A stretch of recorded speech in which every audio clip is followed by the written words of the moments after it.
Fala pessoal, eu sou o Alisson e esse é o canal Programação Dinâmica.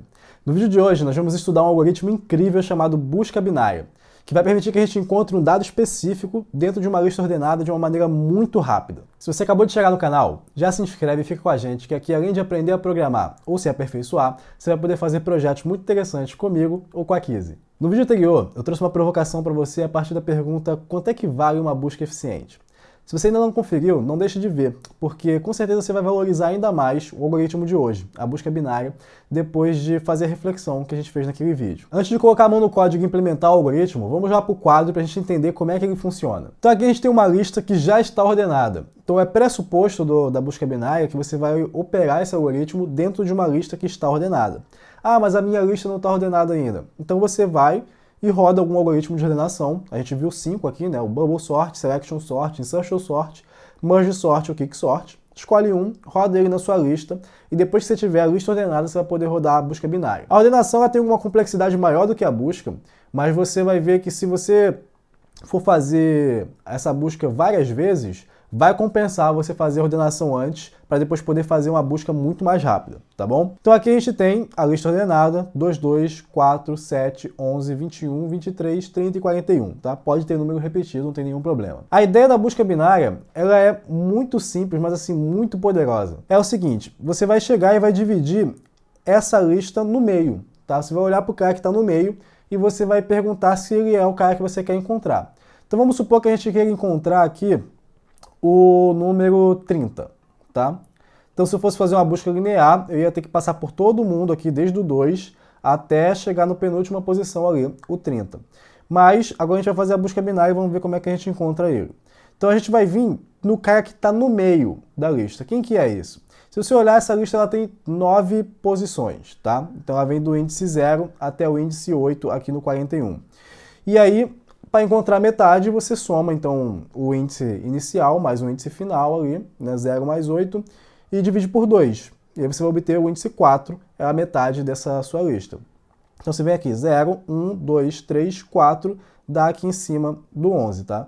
Aí você pergunta, 11 é igual ao 30 que eu estou procurando? Não, não é. Mas aí, já que ele não é, o que eu vou fazer? O 30, ele está à esquerda ou à direita do 11? Então eu só posso responder essa pergunta com precisão, né, com a resposta correta, se a lista estiver ordenada. E é por isso que esse é um pressuposto da busca binária. Então, dado que a lista está ordenada, eu sei que esse 11 ele é menor do que o número que eu estou procurando, o 30, então o 30 está à direita do 11. E aí isso me permite ignorar todos os elementos que estão à esquerda. Então a gente foi direto ali no meio e a gente vai ignorar todos os caras que estão à esquerda. Vai chegar e vai olhar agora para uma nova lista só com esses números aqui, do 11 até o 41, tá certo? E agora a gente vai repetir o mesmo processo, como se essa aqui fosse a nossa lista inicial. Então nessa lista aqui de 11 até o 41, a gente vai olhar para o cara do meio. Quem que é aqui agora é o 23. 23 é igual a 30? Não, não é. Então o que a gente faz? Pergunta se o 30 está do lado esquerdo ou do lado direito do 23. Sabendo que está ordenado, a gente verifica que o 30 está do lado direito do 23. Então isso nos permite ignorar o 21 aqui, né, que está à esquerda do 23. E agora a nossa nova lista, então, vai ser composta apenas por esses carinhas aqui, ó, 30 e 41. E aí, dependendo de como você fizer a conta, você vai acabar escolhendo um ou outro. Se você escolher o 30 é igual a 30, você encontrou, beleza, já deu a resposta certa. Se acabou escolhendo 41, você vai repetir o procedimento mais uma vez e vai cair depois numa pequena lista que tem só o 30. E aí você encontra. Então essa é a ideia base da busca binária e a ideia que a gente vai replicar lá no código. Aí você fala assim, ah, mas e se o elemento não estiver na lista? Tá? Então vamos fazer uma nova busca aqui agora com um elemento que não está na lista, por exemplo, o número 1. Tá? Então a gente tem 2, 2 ali, né, 2, 2. E não tem 1. Como é que a gente faria essa busca? Então, novamente, a gente começa pelo cara do meio, a gente olha aqui o 11, 11 não é o 1, certo?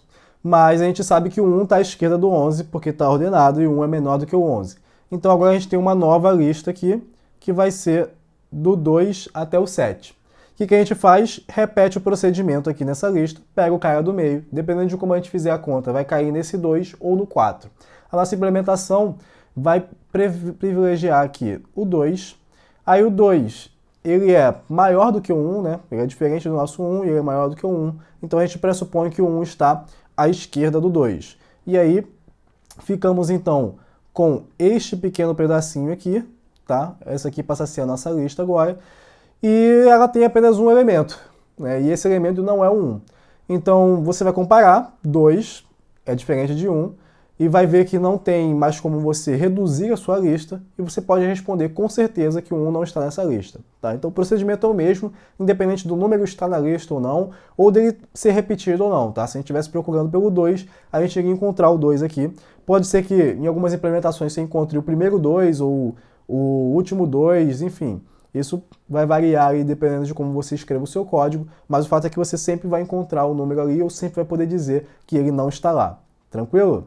E aqui novamente lembrando que a gente está utilizando números, né? Números inteiros para facilitar a compreensão, mas você pode utilizar isso em qualquer tipo de dado que você consiga realizar comparações, tá? Então, por exemplo, strings, né? Textos, você poderia aplicar esse algoritmo, desde que você realizou comparação, teve uma lista ordenada lá, e depois pode comparar novamente para buscar, tá bom?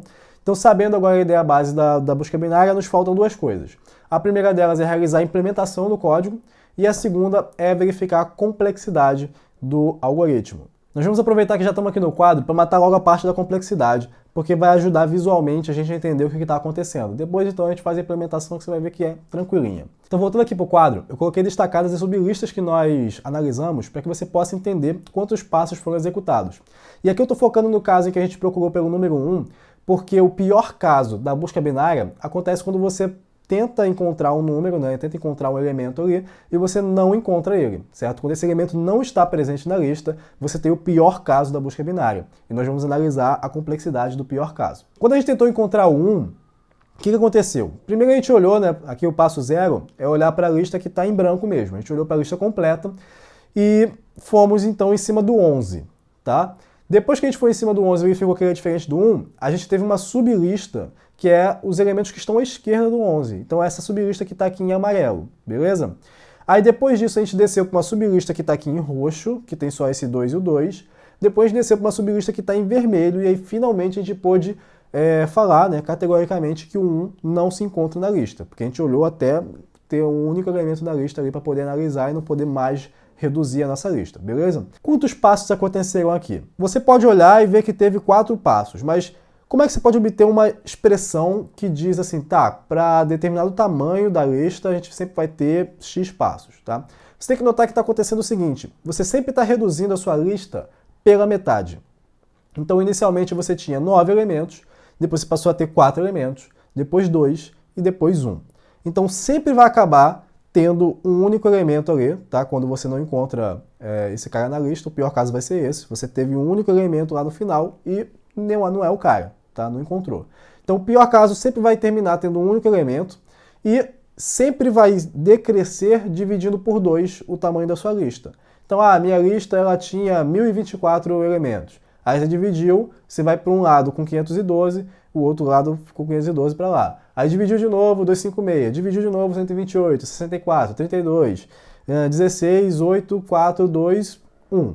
Beleza? Ah, os números não vão ser redondinhos assim, né? Divisões exatas sempre e tal, mas aproximadamente vai ser isso. Você vai estar dividindo a quantidade de elementos que você tem por 2 até que você fique com um único elemento lá e possa dizer que aquele cara não tá. Tudo bem? Então, você tem que notar isso para você conseguir entender qual é a complexidade da busca binária. Por quê? Porque essa ideia de dividir sempre pelo mesmo número ali, ela é intrinsecamente o logaritmo, tá?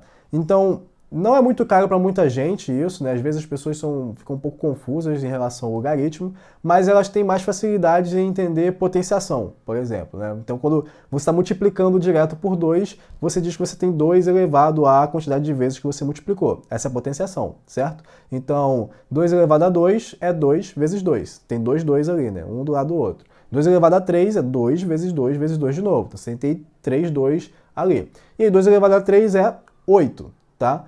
E se você fizer o inverso, né, o logaritmo de 8 na base 2, você vai obter exatamente 3. Tá? Então é quantas vezes você consegue dividir o 8 ali por 2. Então, notando isso, fica muito fácil você perceber que a complexidade da busca binária ela vai ser O grande de logaritmo, tá, de n.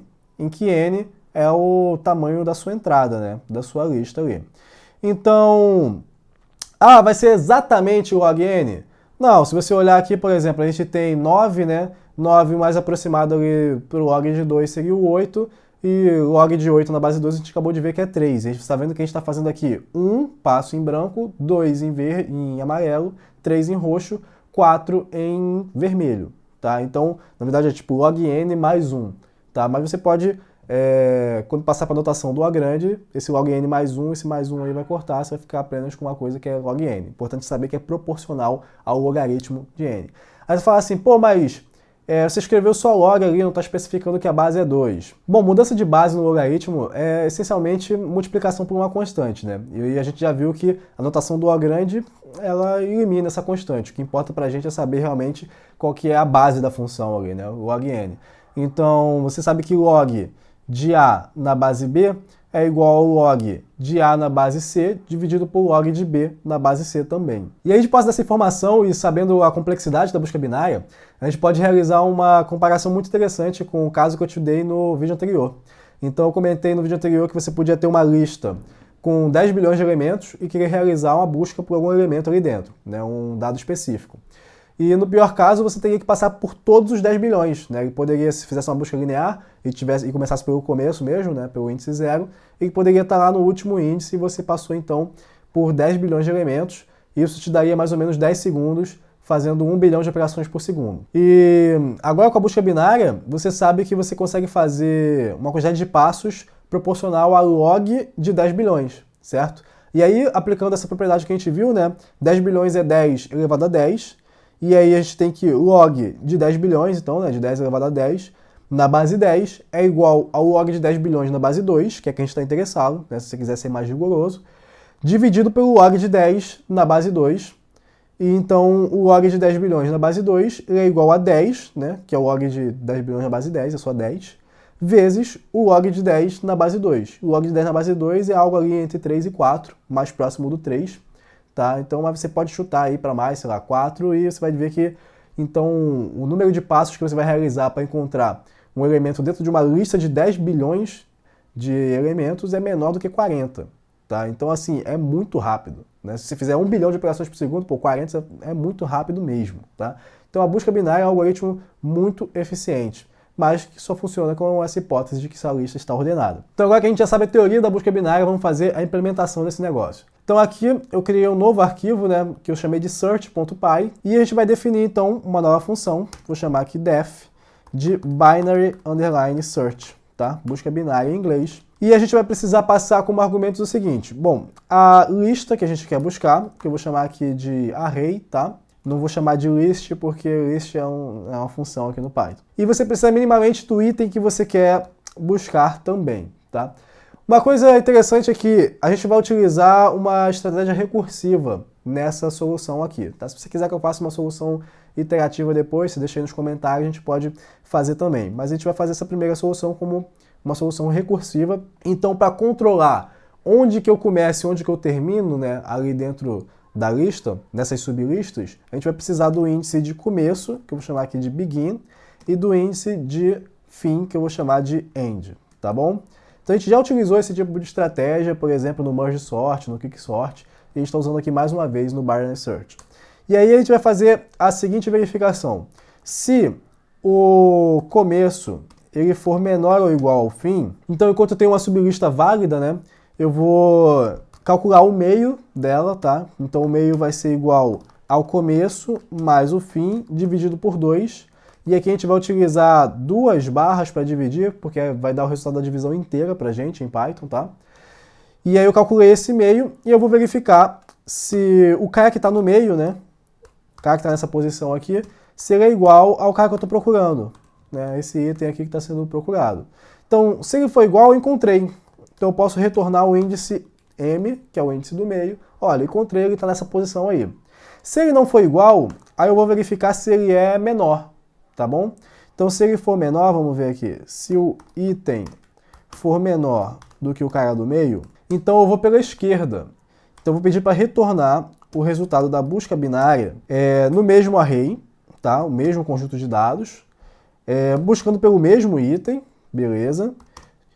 mantendo o mesmo começo, porém o fim agora ele vai ser igual a metade, né, o cara da metade menos 1. Então não preciso passar a metade mesmo, porque eu já sei que ele é diferente. Eu posso empurrar uma posição ali para a esquerda. Então estou passando ali a sublista esquerda para ser buscada. E caso contrário, né, caso o item ele seja maior do que o cara que está no meio, então eu vou pedir para retornar, fazer o mesmo esquema aqui, retornar o resultado da busca binária sobre o mesmo array, né, o mesmo conjunto de dados, com o mesmo elemento sendo buscado, só que agora eu vou modificar o começo. O começo ele vai ser o primeiro cara que está à direita do meio, e o fim ele se mantém, tá bom? E caso contrário, né, se eu não tiver uma sublista válida, né, se o fim, por exemplo, ele for menor do que o começo, aí eu vou retornar none, porque é a nossa representação do nada, do vazio, tá? De um índice inválido. Teve alguém que perguntou assim, pô, mas você não pode retornar, sei lá, menos 1, por exemplo, que poderia ser um índice inválido? No Python, o menos 1 é um índice válido, tá? No Python, o menos 1 ele representa o último índice, né? Você pode utilizar índices negativos e só vai ler a lista de trás para frente. Por isso que a gente está retornando aqui o none, que é uma coisa especial, bem particular. Se a gente deixar ele do jeito que está, necessariamente quando eu for rodar ele, né, se eu tiver uma lista aqui, sei lá, lista igual a 2, 3 e 4, eu vou ter que chamar binary search, passando a lista, dizendo que eu quero encontrar, sei lá, o número 4, e eu vou ter que especificar aqui 0 e, sei lá, tamanho da lista, menos 1, né, que é um índice válido. Então, eu não quero fazer isso na primeira vez que eu for chamar a função, né? Quando eu for chamar a função para procurar na lista inteira, eu quero chamar ela dessa maneira aqui, só passando a lista que vai ser procurada e o elemento que eu quero encontrar, tá bom? Então, para que eu possa fazer isso, eu tenho que dar valores padrões aqui, né? Um valor padrão para cada um desses argumentos aqui. Então, para o begin, o padrão é começar com 0, e para o end, infelizmente, eu não consigo chamar a função len ali no argumento, então eu vou passar aqui também o none, e a gente vai fazer uma verificação aqui se esse end ele é none. Se for none, aí a gente diz que o end é igual ao tamanho da lista, no caso, na verdade, array, nossa variável, menos 1, porque eu quero que ele seja um índice válido, tá bom? Então, com isso aqui a gente fecha, tá? Nossa busca binária. Agora a gente precisa testar esse algoritmo, ver se tudo está funcionando. E aí eu já tenho um arquivo de teste aqui, tá? Todos os dois arquivos, tanto a implementação da busca binária quanto esse arquivo de teste aqui, vocês vão poder encontrar aqui na descrição do vídeo, um link lá para o GitHub, que vai ter eles, tranquilo. E esse arquivo de teste eu coloquei alguns testes já previamente aqui pra gente. O primeiro é uma lista vazia, tá? Então na lista vazia você não pode encontrar o elemento, obviamente, você tem que retornar none. É uma lista que tem um único elemento, tá? Uma lista com 2 elementos, e aí depois os casos são similares, né? Então tem uma lista que tem um número ímpar de elementos, uma lista que tem um número par de elementos, só para você ver que funciona aquela divisão nos dois casos.